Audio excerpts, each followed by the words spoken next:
and councillors. I'm about to go live for the YouTube thing now, so just be conscious that we're going to be broadcasted on the internet.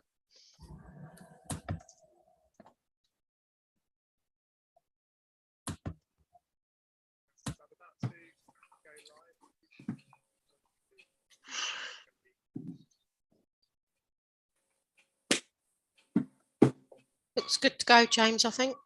Okay. Record on the cloud.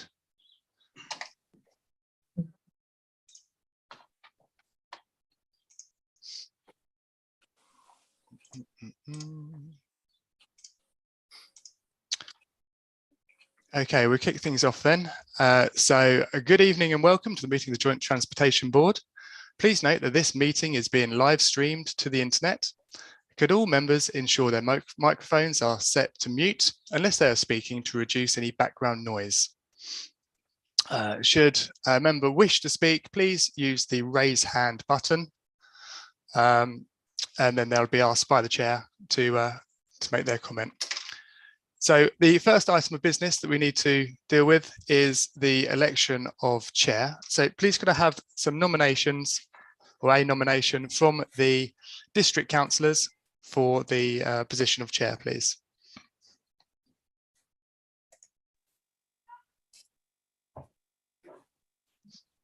Anyone would like to make a nomination?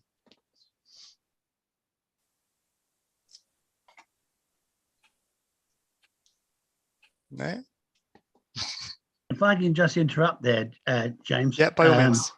As the standing down chairman, because I'm a Kent County Councillor, I'm doing it for them. It's on annual rotation. Now we need a district councillor to take over from the year. Yep. And we have, I believe I can see 3 here. So it's a case of which of you 3 want to put yourself forward, and we can. Okay. So I'll put myself forward then, unless anyone else wants it. Thank you. Okay, are we happy with that, district councillors? Yeah. Excellent. Yep. Okay, super. Thank you very much, Councillor Field. I'll now hand over to you then to proceed with the agenda. So thank you very much, all. Thank you very much. Good evening, everybody. Evening, Ray. Okay, so the next one on the agenda is the appointment of vice chairman. Any nominations, etc.? Well, I've been told to stand by my office up at county. It's a normal thing, but I can see Councillor Love also has his hand up. Okay, so are we going for a vote then, or? I think Councillor Love wants to speak first, if that's okay. Fine. Thank you. Just for the formality, may I formally propose that Councillor Tony Hills be the vice chairman? Thank you. And I'm happy to accept. Thank you. Okay, so we've proposed and seconded. Everybody in agreement? Yeah. Agreed. Yeah. Agreed. Looks like an unanimous. So thank you very much. Sorry to interrupt, Chair. Who was the seconder for that one? Councillor Berry. Thank you very much. So apologies for absence. I think we've got a few tonight.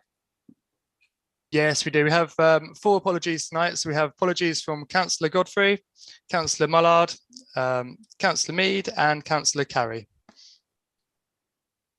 And that's all I have. Thank you. Declarations of interest. Any declarations at all?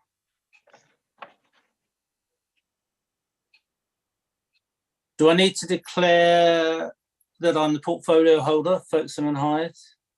Or is that taken as read? Okay, that's fine. So no declarations of interest then? No. So the minutes. So to consider and approve the minutes of the meeting held on the 21st, 2022. Any issues? Councillor Love, did you want to speak on the minutes? Yes, I did, please.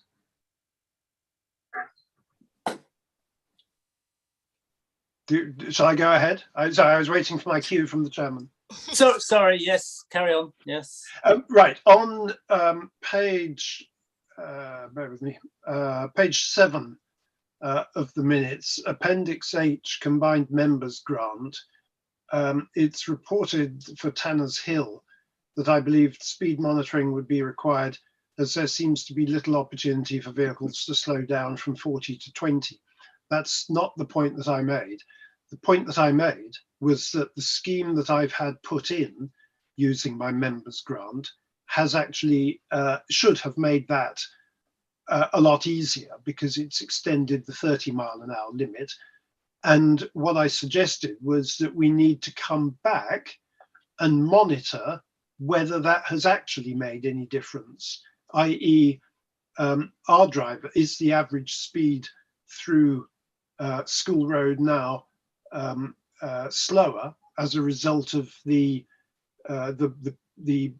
scheme that I had put in Tanner's Hill.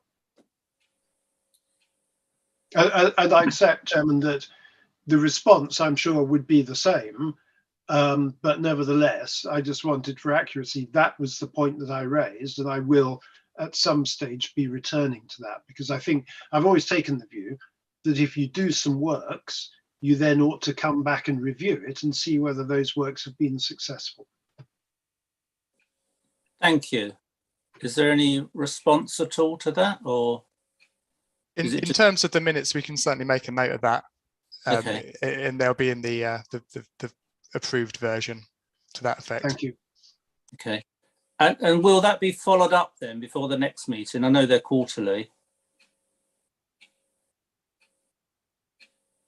This is where we could do with someone from KCC to comment, probably. Okay.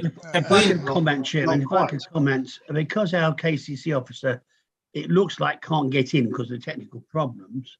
If our civic person from Hudson High, James, can make notes of any points like these and send these to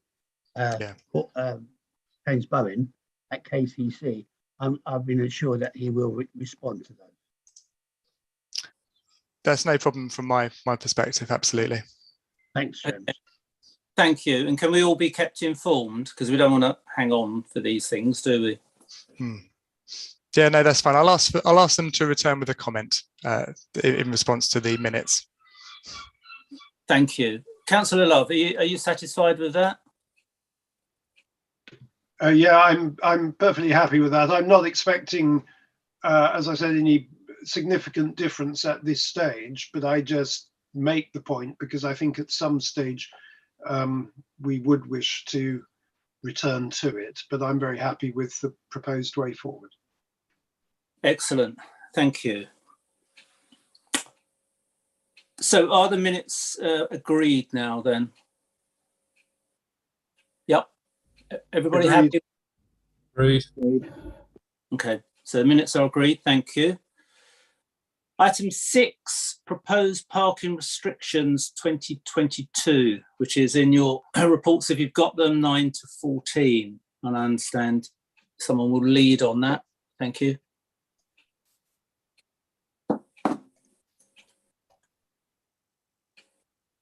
If I could suggest, Mr. Chairman, if it's possible for Paul Thompson to just talk us through that. That would be useful. So Yeah, Paul. yeah, I'm sure you've all had a chance to look at it. Yeah. So just a couple of footway restrictions there, Embrook Road and Embrook Valley. As it says there's already footway parking on the western side. Don't know why it was only ever done on the western side and not for the whole thing. But anyway, we've had a number of calls in, emails in, saying about parking on the footway there. So I think it is actually quite a good reason to sort of go ahead and propose this. Yep. And the same with Copperfields, as it says there, we've had a number of emails in. A lot of them have come into Councillor Hills regarding the matter of parking sort of fully on the verge and the footway, actually blocking it completely. So again, I'm quite happy to take that to a statutory consultation. I can't see any issues there with making vehicles park on the road. The road's a good width.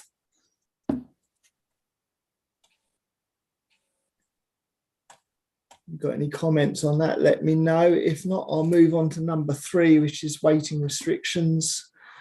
Got a couple there. Station Road, Cheriton.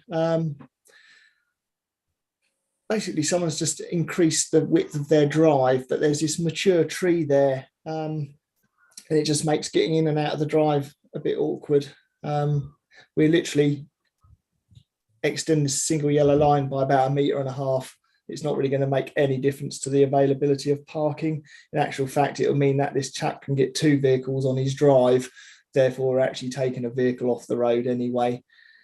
And outside Pavilion Mews in Pavilion Road, we've got a little sort of recess into the entrance to Pavilion Mews there. A lot of vehicles sort of parked right on the corner by the railings. It has come up before. I was hoping the problem would go away, but it hasn't. We just need some yellow lines around the corner there, just to stop people parking right in front of the entrance there.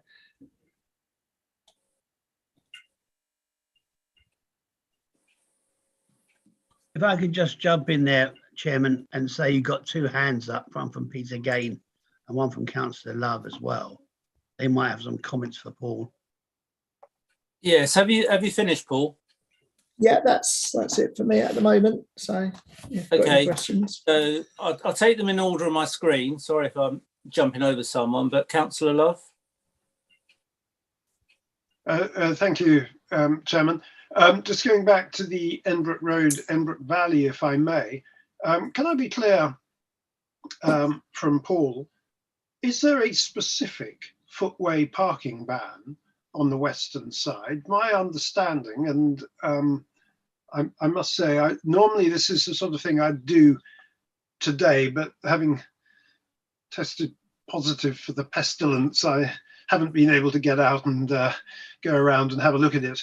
But my understanding was that the ban on the western side was because there are double yellow lines for most of the western side, and that this proposal is to prevent parking on the grass verge, which has been churned up by vehicle wheels on the eastern side. So firstly, can I be clear that that's the case, and that what we're being asked to do is, for the sake of completeness, to introduce a footway and verge parking ban on the eastern side? Secondly, may I just make a general point, which is perhaps less applicable with these particular maps, but there are places where it would be extremely applicable. If colleagues are looking at the PDF versions, the online versions of the maps, these are of such low resolution, it's actually very difficult to see specific detail. Now, when you've got a whole road like Enbrook Road and Enbrook Valley, it's fair enough, but there will be places where I think we deserve higher resolution maps. And I know there's always a balance between the size of the file and the resolution, but I think we need to do better than this for the future. And I raise it like that because actually it has been raised before. Thank you, Chairman. Thank you, Councillor Love. Councillor Gain. Well, thank you, Chairman. Just to say, I think the Station Road Cheriton is a good idea, particularly it does take another car off the road there. And I don't personally have a problem with that. Yeah, thank you, Councillor. Just to go back to Councillor Love's comments, there's no single yellow line up or yellow line restriction up Enbrook Valley. So the footway parking ban's been in there for a number of years. I think it was a couple of years before I started, so I'm not sure why it was only done on that one particular side to protect the verge. If there were yellow lines there, then the yellow lines would actually cover the verge and footway anyway, and you wouldn't need to then introduce a verge or footway restriction because the yellow lines cover it. Yeah, Thank my apologies. My comment was aimed mostly at Enbrook Road, where there are double yellow lines. Yeah, Enbrook Road is, yeah. In regards to the maps, I can have a look at trying to get better maps. It's when we save them on there, I'm not sure what it does to the scale, but I'll have a look the next time I need to print a map and see if I can play around with the scales a little bit. It might be that I have to do a separate attachment or something for it instead, but yeah, leave it with me. I'll have a look. Thank you. Any other questions on that? Councillor Gain, have you finished? Yes. Councillor Jeffrey, good evening to you. Evening, Mr. Chairman. It's just in relation to Pavilion Road. I see that you want to put double yellow lines and the egress. When I went by there earlier, I noticed that there is a parking space that's right up to the edge. So, are we losing a parking space in Pavilion Road as a consequence? Have a look at that in a bit more detail before I go out to sort of any consultation, because that is actually part of highways. That little recess there on the left of the entrance. I've just got to check. I was hoping James Bowen would be here, but I need to check to see if it's comes under footway or not there. I'm just having a look at my KCC mapping as I speak, but it's not showing. But as I say, before I actually go out to consultation, I will double check that. Let me just see if I can get.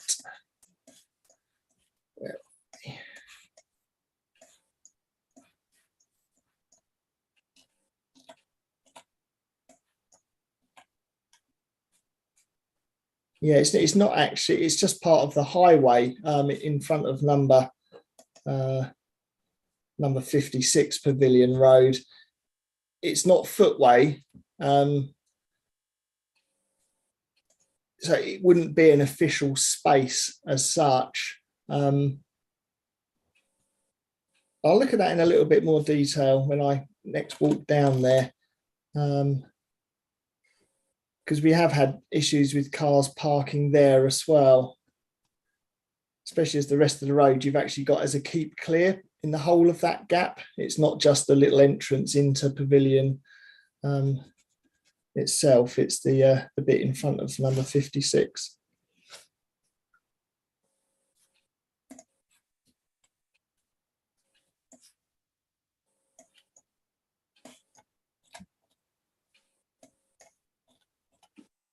So where are we with this question then?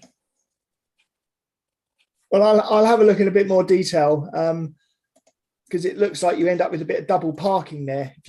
Google Street View shows a vehicle parking there, but technically that would be just the crossover, and we shouldn't really encourage the vehicles to be parking on the vehicle crossover, although it is in front of that property. It's where they store all their bins. Okay. Are you happy with that, Councillor Jeffrey?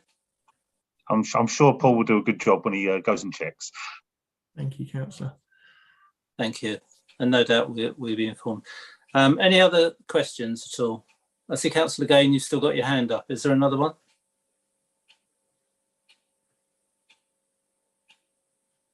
No. Okay.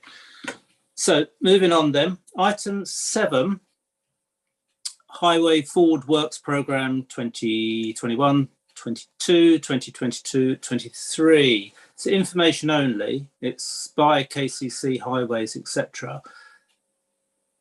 But they're not here. So where are we with this one? Do we have any comments at all? Or if I can suggest, Mr. Chairman, that please do.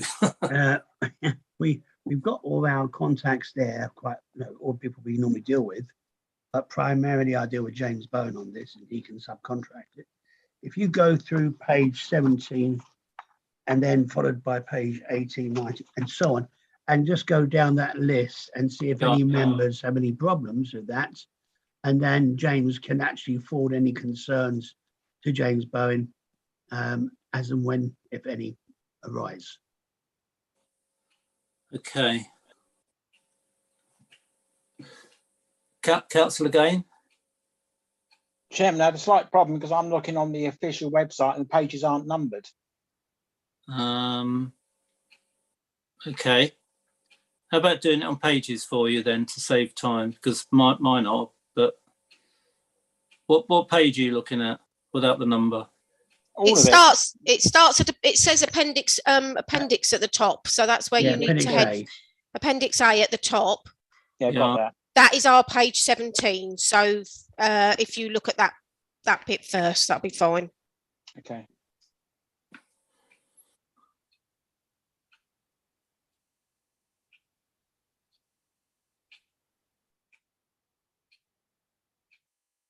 I think if nobody has any discussions for the first page, then we'll move on to the second page. But please stop me if that's the case. But if not, go to the second page, and any issues that need to be raised can be raised there. Thank you.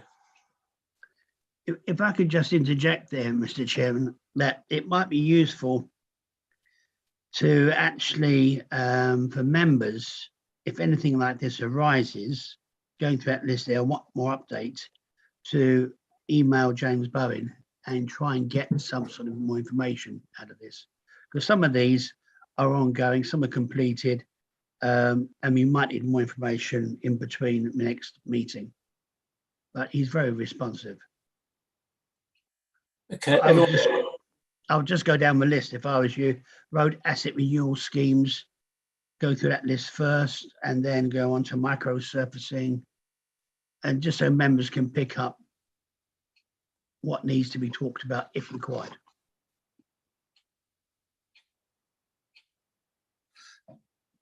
Okay. So are there any questions at all? Or the councillors need more time to read this?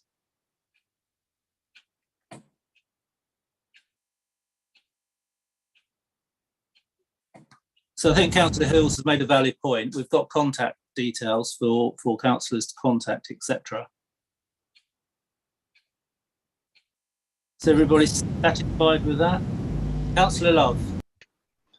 Thank you, Chairman. It's not that we haven't read the report, it's that we're waiting for some guidance on which page we're looking at, because we normally go through it page or appendix at the time. Now, I don't know whether you're proposing to go back to Plan A, which was to take it either page or appendix at the time. But in order to avoid missing the opportunity to raise a matter, I would like to raise on Appendix E, page 24, the two items relating to Cheriton High Street. And while I have indeed raised these by email in the way that my colleague Tony Hills has suggested, I also want to place it on record that I'm asking these questions at a public meeting. First of all, Cheriton High Street.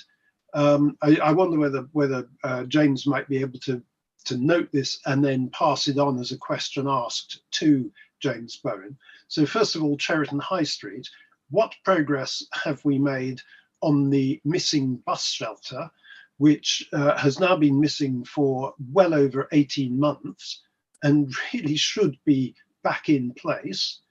That's Ref 3052.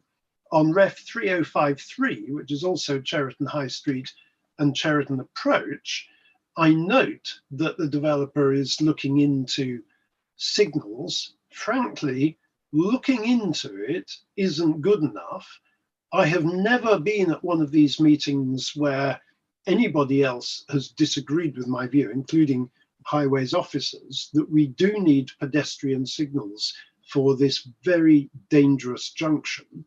It's a great disappointment that the District Council Planning Committee at the time didn't think to pick this up, and there may be members here who were there, but clearly this is an incredibly dangerous position, and planning permission was granted without a specific requirement for pedestrian signals. And you know, hardly, I won't say a week goes by, but certainly hardly a month goes by when I don't get at least one more email from residents saying, when is something going to happen about this? in order to cross the road, residents often coming back from Tesco, for instance, towards Cheriton, residents often imagine that the traffic has stopped because it appears to have done. They start to cross the road, having not thought to crane their necks and more or less look behind them, only to find that by the time traffic has come from behind them, from the extension of Cheriton High Street past Tesco, it's probably reaching about 30 miles an hour. And I worry about this, that there is going to be an accident here. So I hope that that can also be recorded in our minutes and the question passed on to James Bowen. Thank you, Chairman. Thank you, Councillor. I think it's very valid. And as I said previously, I think obviously, Paul, I presume we will be writing and we should be writing, but also keep everyone informed. There's no reason why we shouldn't know. If it can't be done until a certain time, then we should be informed. We shouldn't be in limbo, should we? So I think we can, certainly under my stewardship, escalate that one for you, Councillor Love, if you're satisfied with that. I'm grateful to you, Chairman. Thank you for both giving me the time to flag it up yet again and your proposed way forward. Thank you. Thank you. And maybe CC me in if you have to have further correspondence, etc. Might be useful.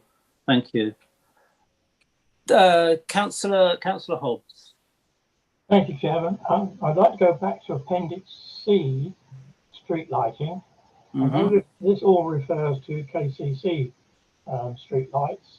However, there is concern among some of the parishes about work that's being done by Folkestone and Hythe on street lighting, where they've been replacing heritage street lights in conservation areas with aluminium replacements, which are totally out of keeping with where they've done, with no consultation whatsoever to any of the town or parish councils involved.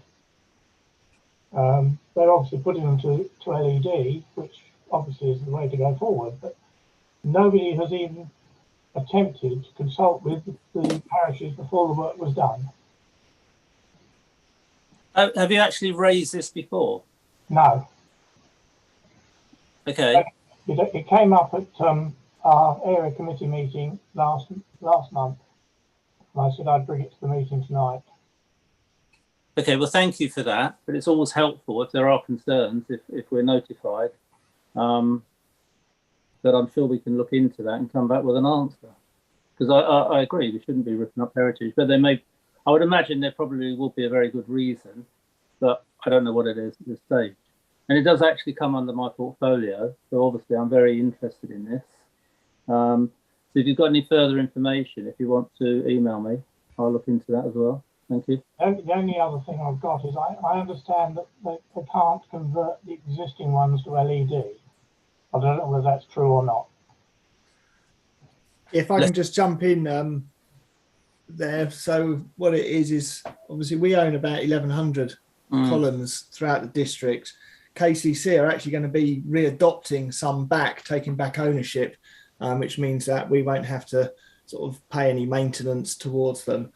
However, in order for them to do that, they want their columns to be of a certain standard. Otherwise, they can't adopt them back.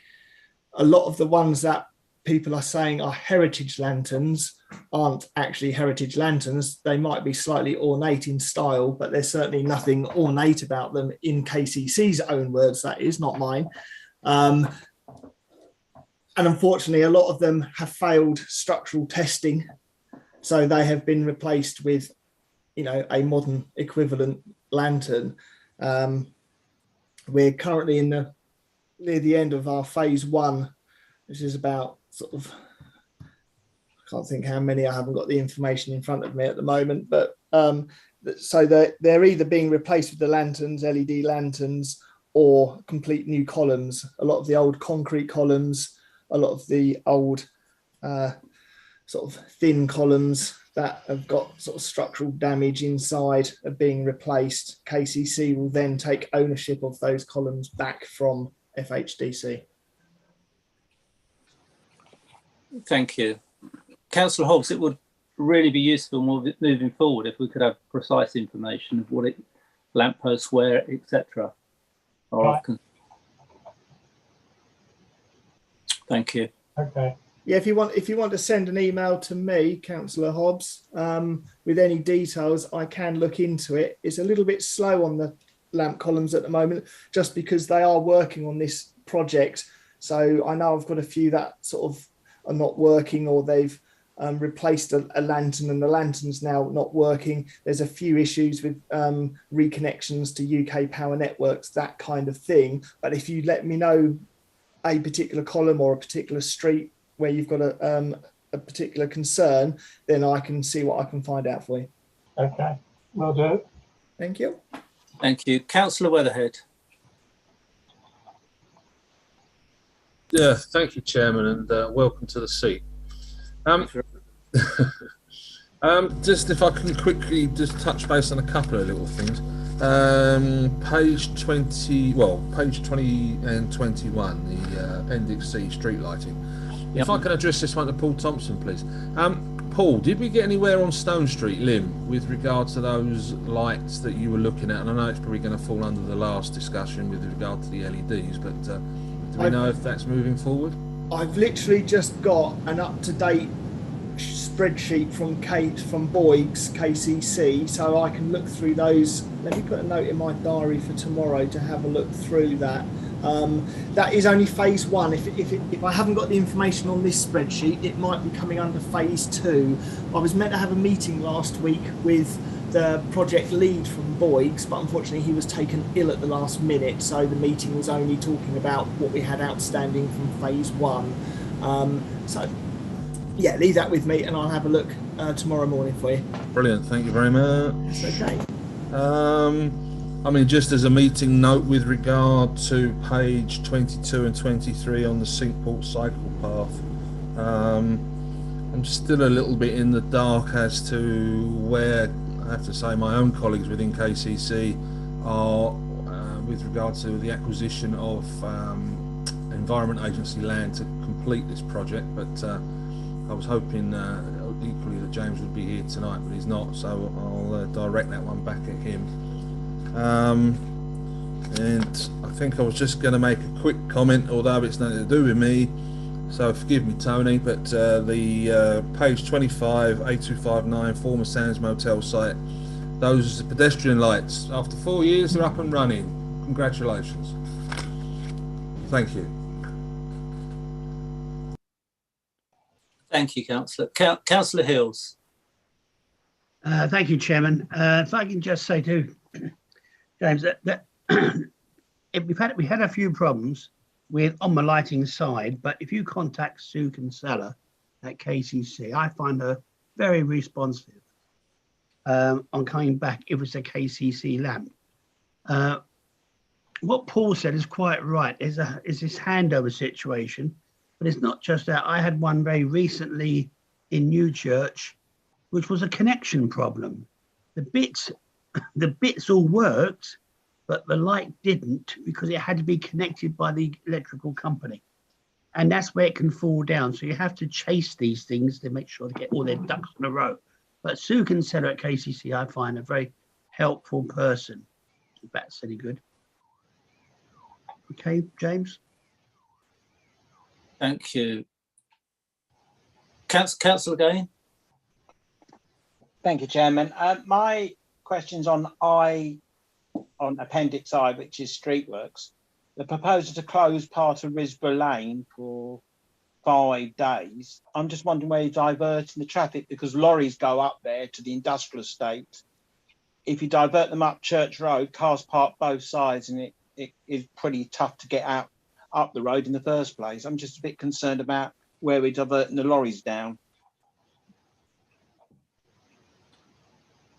Do we have an answer on that, Paul?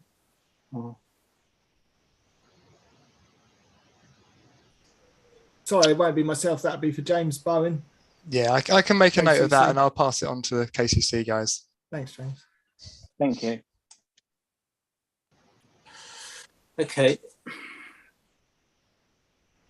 Any other questions? Councillor Hobbs, you've got your hand up again. Sorry, just before, Councillor Gain, have you finished? Yes. Thank you. Councillor Hobbs. I have, thank you, Chairman. It's on again on item I, Appendix I, street works. One thing that's not there.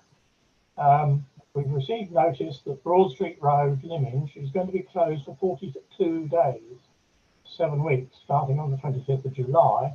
That's the main road that comes out of Lyminge towards Folkestone, Hyde, the Marsh, the M20, and all points south. I've got a letter here from Age Concern, which if I may, I'd like to read, because it makes some very important points. Is that all right with you, Chair? I'm happy with that. Thank you.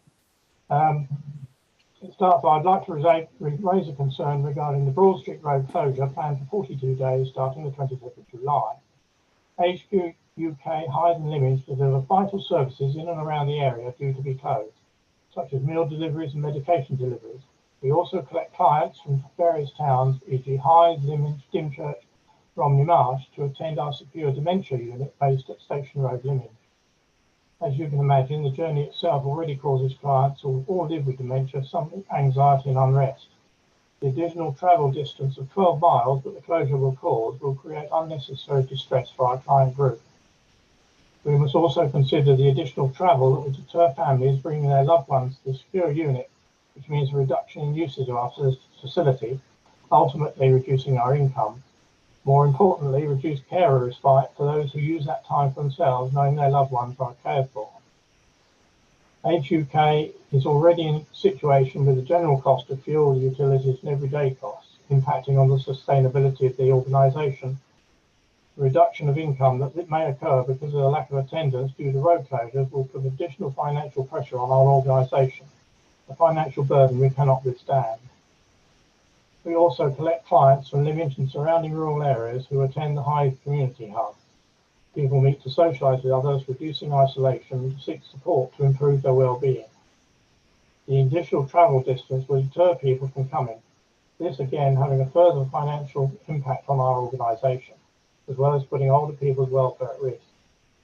We also have several volunteers who support both hubs and travel to each centre via the road in question.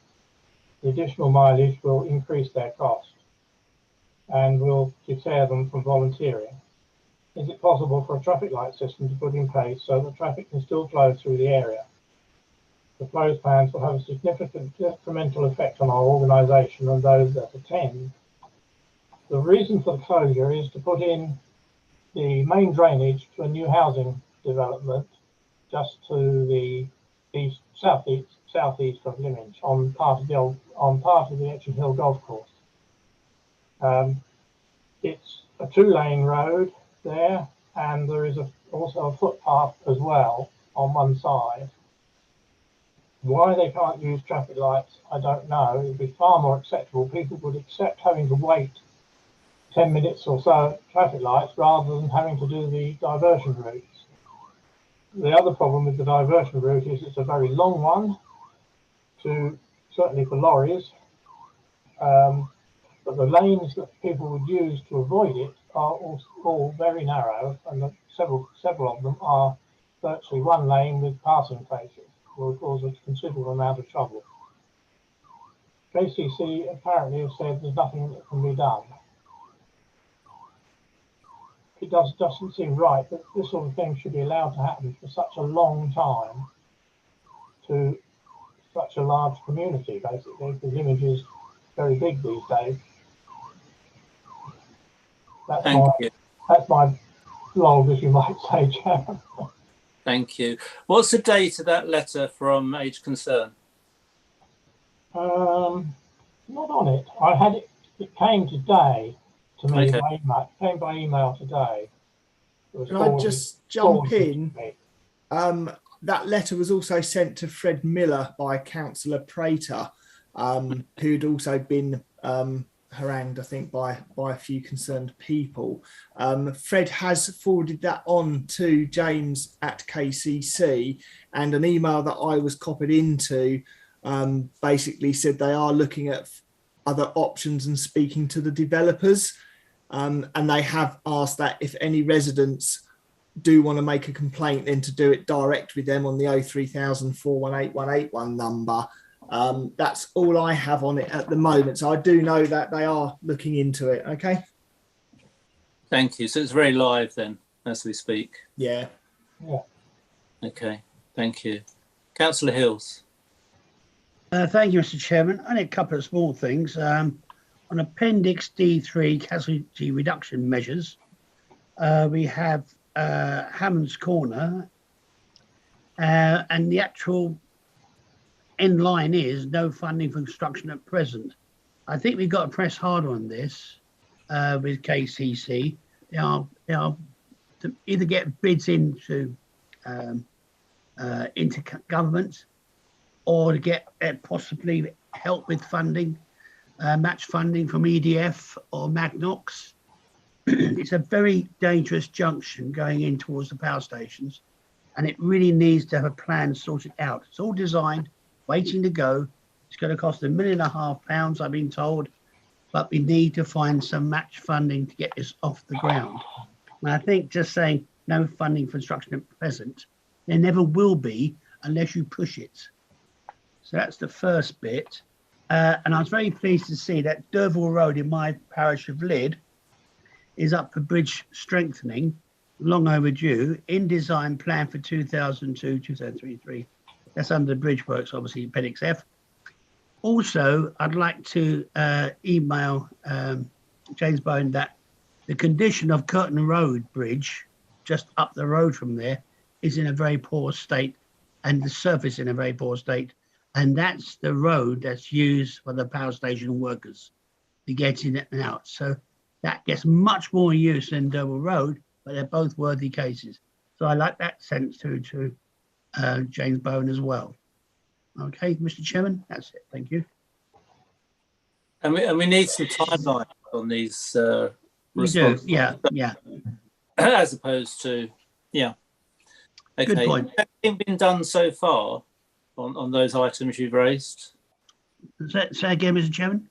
Has anything been done so far? Well, they're still struggling with Hammond's Corner. It's been up now for about a year or so, and no further forward. But on the other one, it's a new one in Derville Bridge, 2581. But I'm well aware it was in their thinking. But Curtin Road gets neglected. It doesn't even get sorted in the winter. And I complain every year to Pauline Harmer about this, because it is the road to the nuclear power station. And you have about, I don't know, 600 staff down there when they change shift. They got two ways in. One is through Lydd and one is through Greatstone. And that's the one that gets used for the Coast Road. And it just annoys me that that's not even white lined. It's in a heck of a state. But, okay. And I'd like some reaction on that before 2023. Okay. No pressure then. I like your sense of humour. Councillor Love. Yeah, thank you, Chairman. I just wanted to ask a question about another road in my patch. I seem to have all the best ones. Prince's Parade. And this may be something that Paul can help with, or it may be something which, again, James needs to help with from KCC. I just wondered where these electric vehicle charging points are being installed. Are they on the part of the road that's going to continue as a road? I'm trying to avoid us, any public authority, putting in electrical charging points on a road which ultimately is not going to be a road once a new development takes place. Or maybe these are about the new development rather than the current road. Just wondered whether anybody could shed any light on that. Yeah, unfortunately, Councillor Love, I'm not aware of any on-street charging points at this point in time. The only ones I'm aware of are the ones that we've been doing in the car parks across the district. Obviously, if I get any information, I'll happily forward it on to you, but I'm not sure at the moment at all. Can we raise that then? Because I think it's a sort of question that we deserve an answer for, even if it takes a little while to get the answer. But I think we need to have an answer. Thank you. I don't think it should take long to get an answer, to be quite honest, Councillor Love. So you've raised it, and you will have a response. Particularly as it's my portfolio. Can't have things like that going on, can we? So, Councillor Wing. Hi there, just to say, I believe the charging points are in the car park adjacent to the road. I believe I could bring the power in from the forecourt, the petrol station forecourt, into the car park to provide, and the actual charging points are in the car park itself, which is adjacent there. If that makes sense. It makes perfect sense, and if we could just get the officers to confirm that, that's very useful. Thanks, Councillor Wing, for that additional information. Thank you. Any other questions? Can't see any hands raised, apart from Councillor Love. Thank you. So I think from my perspective, that concludes the meeting. I could be corrected. Well, thank you, Chairman, for doing your first one, and first of many, I hope, and look forward to it. Thank you. One thing I have picked up is communication, and I'm very big on this, is communication both ways needs to be tightened up. So I think that's my mission as chair. Much more communication, answers, timelines. I'm big on timelines, and hopefully things may not satisfy you, but we'll certainly have some concrete answers if that's acceptable. No, I think it's a worthy ambition, Mr. Chairman. But I have to say, historically, I found this committee to be more about getting results, which is good, and being, should we say, in some parts of the county, these meetings can be a little bit more fractious. But I think you want results. I think you're on the right lines about getting faster results. Yeah, and I totally applaud you for that. Thank you. Sorry, Chair. Councillor Hills, do you have anybody who else besides James Bowen that we could contact? Because we literally only heard that he couldn't come to the meeting about 2 minutes before it started due to technical issues. If there is another person at KCC who could be invited at the same time, then we would have somebody that could be in attendance. Yeah, that's a fair point, Sue, but I think today was unfortunate. But if I say you've got a list of officers there in the paperwork, and you can contact those, but James's boss is Pauline Harmer. Okay. And she normally is, well, she's very, very responsive, is Pauline. Okay. And I'll throw my hat in the ring there. If you get any particular problems, I'll be happy to try and help out as well. Okay, thank you. Thank you. And what I will say to Sue and to Paul, I think, situations arise, people can't attend meetings. I don't think I should wait, and I'm going to use the role we, for another quarter. I think we should be setting up a Zoom meeting, myself, whoever, with James or someone else, to get these issues fleshed out on the table soon, rather than wait and go email wars backwards and forwards. That's my view anyway. I totally agree with you, Mr. Chairman. I think that's the right way forward. Yeah. You have had structural changes at KCC. A lot of officers have moved around. So again, a lot of these things get very confusing. If you can cut through the red tape, so much the better. And I think why not have meetings with those officers before waiting for the next Joint Transportation Board and see what we can sort out. And I think you're right on the right track. But you have got a list of officers there anyway, I can see. Absolutely. Responsive.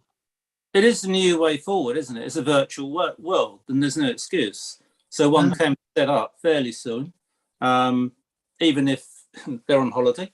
You can still get Zoom anywhere in the world.